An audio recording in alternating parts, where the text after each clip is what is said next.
Good day everyone, and in this video we are going to talk about the initial public offering, or IPO, as we like to say for short. And in this video I'm really going to try and answer three questions. So what is an IPO? What does the IPO process look like? And why do companies file an IPO? Now, before we dive in, I want to mention that there are a lot of details, things that I'm actually going to skip over. I'm not going to mention, and part of the reason why I'm doing that is just to make this video shorter. The other reason is because I want to really just kind of summarize the information, make it easy to understand. If you notice, why didn't he mention this, that? Well, it's just because I chose not to. Okay, so with that said, let's go ahead and get started. So what is an IPO? Well, it starts with an idea, right? You have an idea and you want to start a small business. Now, I have here a picture of a cheeseburger. I like cheeseburgers, okay, because they're tasty. Now, let's say I want to sell cheeseburgers to the general public. So I open up my cheeseburger restaurant, I start selling cheeseburgers, teach people how to make them, my staff, and I start making lots and lots of money. Now, after some initial success, I decide that I want to expand my business, I want to open up more locations, I want to do more advertising. So in order for me to do that, I need to buy property, I need to buy more kitchen appliances, refrigerators for my beef patties and cheese and all that stuff. So now I have two options. I can borrow money from a bank, which means that I'm going to have to pay interest to the bank, or I decide on the IPO route, okay? And the IPO route basically happens when a company provides shares of stock to those that want to invest, those that are interested in investing. Now, any person can do this. Institution, which means bank, company. So any person or institution that buys shares of my cheeseburger company, they become a partial owner. They become part owner of that company. Okay, so that's really what it means to buy shares. You're not just investing your money, but you're also becoming part owner of the company. Now, so I have my cheeseburger business. I want to go public. So what's the first thing that I need to do? Well, I need to find an underwriter. Okay. Now, what is an underwriter? Well, it's a writer that writes under the paper. Just kidding.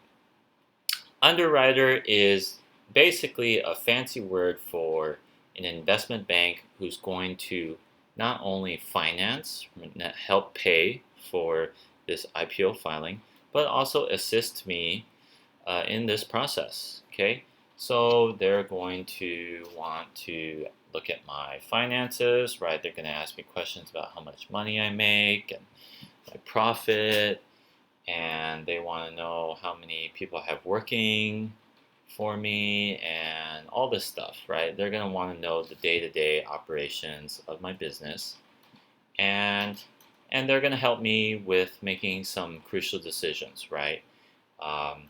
When do you want to go public, or how many shares of stock do you want to offer to the public? All that stuff. Okay. The second thing that I'm going to need to do is I'm going to need to register with the SEC. SEC just means Securities and Exchange Commission. But basically, the SEC is the government agency that processes these applications, okay, these statements. And the reason for that is because the government, they want to make sure that everything I'm doing is responsible, that I'm acting responsibly, ethically, and that I'm reporting my finances accurately, right? That I'm not just making the numbers up, okay? That I'm treating my employees well, that I'm making sure that they're treated well, they're paid well, all that stuff, okay? So they need to know that I'm a responsible, ethical company. And lastly, I need to create a prospectus. Okay. Now, a prospectus is basically a long document that details the company's operations and finances. Okay. You've probably gotten in the mail and you just throw them into the recycling bin. But basically, this document really tells you what the company is about, how much money I'm making, what my expenses are, what's my management team, all that stuff. And the reason why they send this out is before the IPO is because they're trying to attract potential investors. They're trying to get people interested in investing in this company. So it's almost like an advertisement. Okay, they want to, pique people's interest. So really, you can think of it in a three-step process, right? I have my cheeseburger business, and I want to expand it. So I file an IPO so I can get some money through that IPO, and that's called equity financing. And I use the equity that I've received from my IPO to expand my business, let's just say globally, right? So I can buy more property, hire more people, all that stuff. So then at the end of the day, I can sell more and more of my tasty, yummy cheeseburgers. Now, the average amount of time that it takes to complete the IPO process, it's about 4 months. Okay, I think they said the range is anywhere from 3 to 6 months. Now, that depends on the company and also,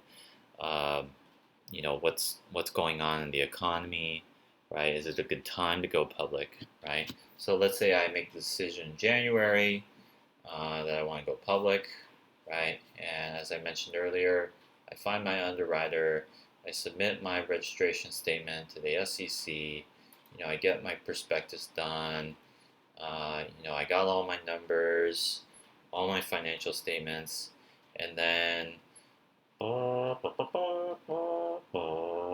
I decide in July that this is the month that I want shares of my stock to begin trading, okay, on the public stock exchange. So now reasons why companies file for an IPO.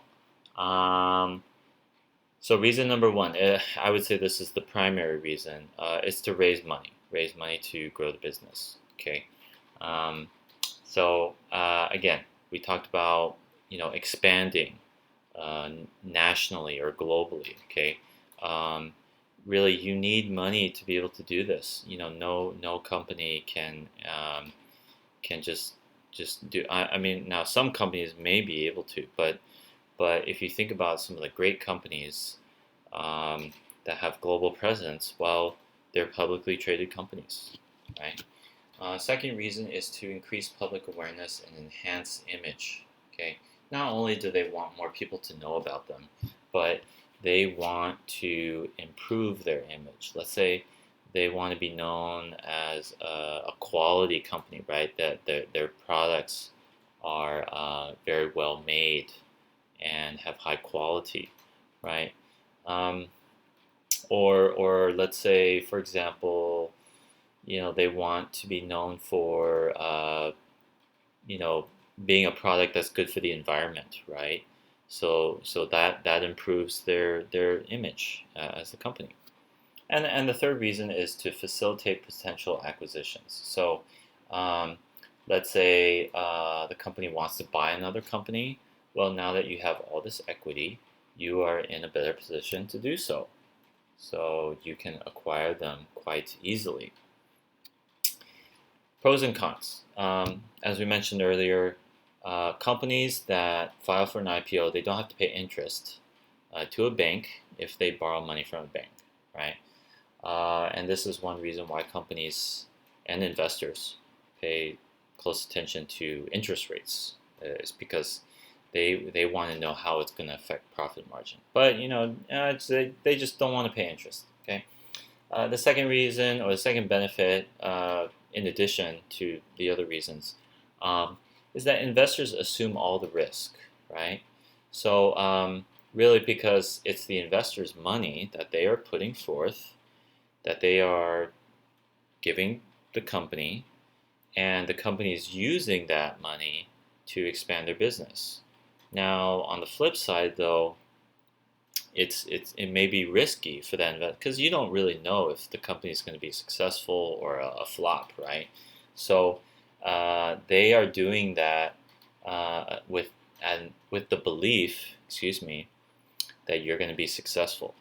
Okay, so they are assuming the risk of that. Some reasons why a company may not choose the IPO option is because then they are subject to government regulation, government scrutiny. The government is going to want to make sure that you are doing things ethically. Are you fair? Are you a fair employer? Are your finances or are your financial statements accurate? Okay, so there's going to be some pressure from the government on that publicly traded company. And another reason why companies may not file the IPO is because they lose the independence of making decisions themselves. Okay, so you need to factor in investor input, right? And publicly traded companies also have shareholder meetings, which are basically meetings where the investors can attend and they can vote on crucial decisions that the company is thinking about or considering, right? So investors have a say in terms of how the company is run, right? So there's just kind of this sense of that, you can't really just make decisions and execute them. You have to field things through with your investors to make sure they are okay with it. Okay. So that is initial public offering. We talked about what it is, talked about the process, and talked about reasons for it, and maybe not for an IPO, but yeah. So why does this matter? Well, it matters because as an investor, let's say you're investing in a company, you want to make sure that you're choosing a company that has great growth potential and also global presence, right? Global positioning. Some of the best companies to invest in have global growth. And so, and really, the IPO is designed to help companies grow globally. So that's it for today. And I hope you learned a lot from this video, and I'll see you next time.